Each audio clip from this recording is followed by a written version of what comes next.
Deux scientifiques dont le travail a permis la création des vaccins à ARN messager contre le coronavirus ont remporté le prix Nobel de médecine. Il s'agit de Katalin Karikó et Dre Weissman et qui ont partagé la jolie somme de 823 000 $ annoncée par l'Assemblée Nobel de l'Institut Karolinska de Stockholm.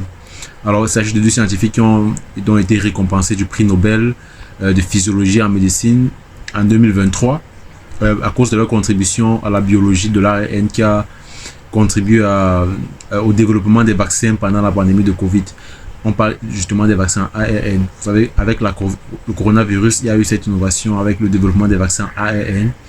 Et donc, la professeure Katalin Karikó et le professeur Dre Weissman ont pu se partager la très belle somme de 823 000 $ suédois. Cela a été annoncé donc par l'Institut Karolinska de Stockholm. Ce comité a décerné dans ce prix pour leur découverte concernant les différentes modifications de base des nucléosides qui ont permis le développement des vaccins ARN efficaces contre le coronavirus, Covid-19. Et ces vaccins donc fonctionnent en introduisant des instructions génétiques pour produire des protéines virales dans nos cellules. C'est-à-dire, on va mettre en place le vaccin, il va donner des instructions génétiques et nos cellules vont produire des protéines virales, ce qui va permettre que cette production qui est faite en grande quantité de cette protéine va permettre de préparer nos cellules immunitaires à combattre le virus en cas d'infection.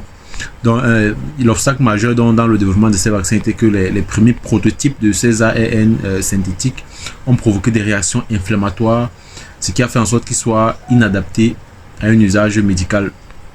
Mais nos protagonistes, Karikó et Weissman, ont pu faire la découverte qu'en apportant des modifications chimiques aux molécules d'ARN, ils pouvaient supprimer ces réactions inflammatoires indésirables et augmenter donc la production de la protéine cible, ce qui permet à nos cellules donc de pouvoir reconnaître le coronavirus en cas d'infection. Donc, c'est une information qui a été publiée récemment et je voulais partager cela avec vous.